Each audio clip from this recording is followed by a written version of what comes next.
ये हमारे कॉलेज रामपाल मौर्य महाविद्यालय का शैक्षिक भ्रमण था, जो चित्रकूट तक का सफर तय करने वाला था।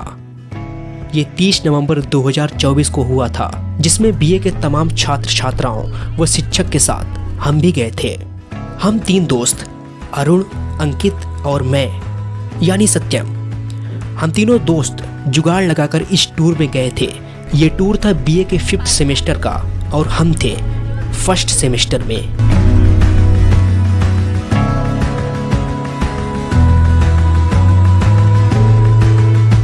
घंटों का सफर तय करने के बाद हम भगवान राम की तपोभूमि चित्रकूट में आ चुके थे, पर अभी भी हमारे और मंजिल के बीच 7 किलोमीटर का फासला था। अंततः हम श्री राम की कर्मभूमि पर कदम रख चुके थे।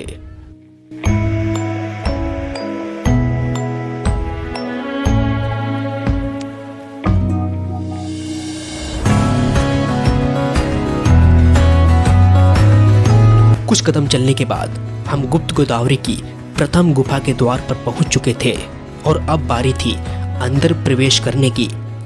इससे पहले कि आप अंदर जाएं, कुछ चेतावनी सुन लें। यदि आपको सांस से जुड़ी समस्याएं हैं तो अंदर न जाएं, क्योंकि इस गुफा के अंदर ऑक्सीजन का स्तर बहुत कम है। जैसे ही हम गुफा में प्रवेश करते हैं, हमें एक सकरा रास्ता मिलता है जो सीधा गुफा के अंदर ले जाता है। और वाकई इसके अंदर मुझे थोड़ी सी घुटन हो रही थी। जिन्हें गुप्त गोदावरी के बारे में नहीं पता, तो मैं बता दूं कि रामायण में इस स्थान के बारे में जिक्र किया गया है। भगवान राम, लक्ष्मण व मां सीता कुछ समय के लिए इस गुफा में रुके हुए थे। अंदर गुफा में हमें खटखटा चोर नाम का एक स्थान मिलता है। स्कंद पुराण के अनुसार ऐसा कहा जाता है कि माता सीता स्नान कर रही थी, तब मयंक नाम का एक राक्षस माँ सीता के आभूषण चोरी करके भाग रहा था। तभी लक्ष्मण की नजर उस पर पड़ी। उन्होंने शब्द बाण से उसे पहाड़ की खोह से उल्टा टांग दिया और वो पत्थर के रूप में अभी भी टंगा हुआ है। इसे हिलाने पर खटखट की आवाज आती है, इसलिए इसे खटखटा चोर के नाम से जाना जाता है। जैसे जैसे हम गुफा के अंदर जा रहे थे, सन्नाटा और खामोशी बढ़ती जा रही थी।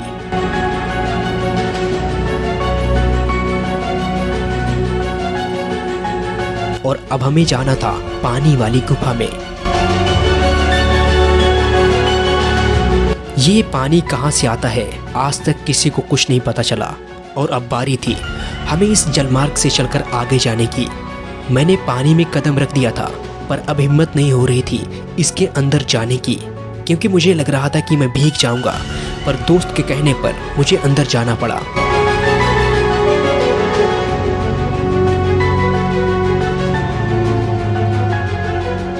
जैसे जैसे हम गुफा के अंदर जा रहे थे, पानी घुटनों के ऊपर चढ़ता जा रहा था और अब रास्ता भी सकरा होता जा रहा था।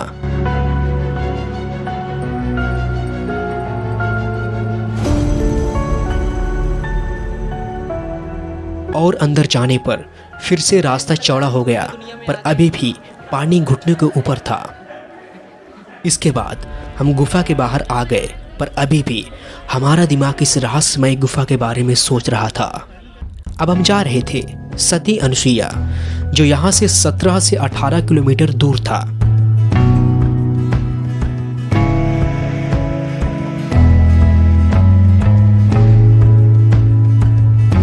आधे घंटे का सफर तय करने के बाद हम आ गए थे सती अनुसुईया। यह मंदाकिनी नदी के तट पर स्थित बहुत शांत और पवित्र मंदिर है।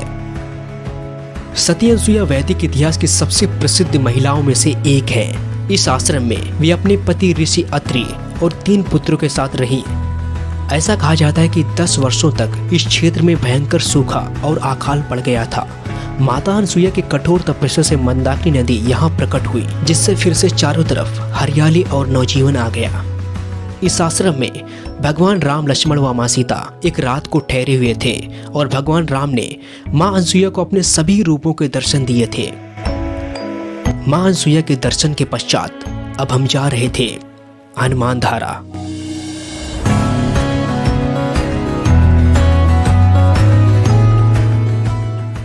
ये जो आपको दिख रहा है, यही है हनुमान धारा, जो पहाड़ों के ऊपर स्थित है।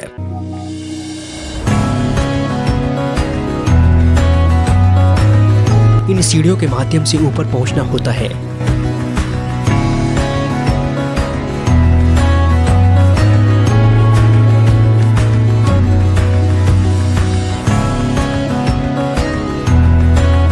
तीन 360 सीढ़ियां चढ़कर हम यहां आ चुके थे।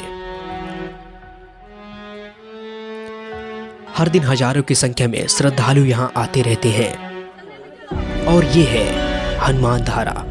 इसके बारे में कथा है कि लंका जलाने के पश्चात हनुमान जी के पूंछ में बहुत जलन हो रही थी।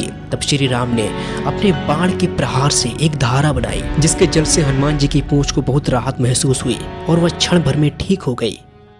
अब होने वाली थी रात और हम जा रहे थे रामघाट।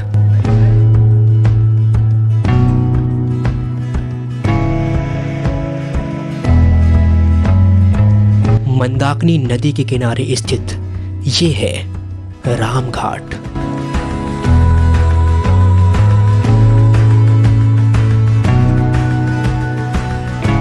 हमने नाव में बैठकर मंदाकिनी की इस पावन नदी में भ्रमण किया, जो हमारे लिए बहुत ही सुखद पल था।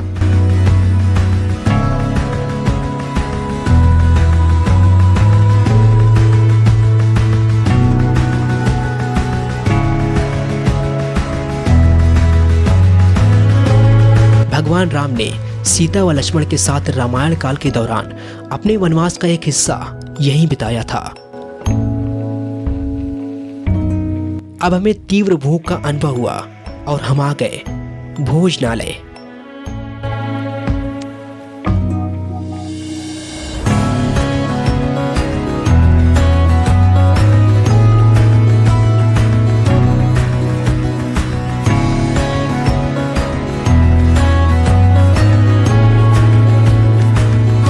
यहाँ हम सब लोगों ने शांति से भोजन किया और अब हम सब निकल चुके थे अपने घर की ओर।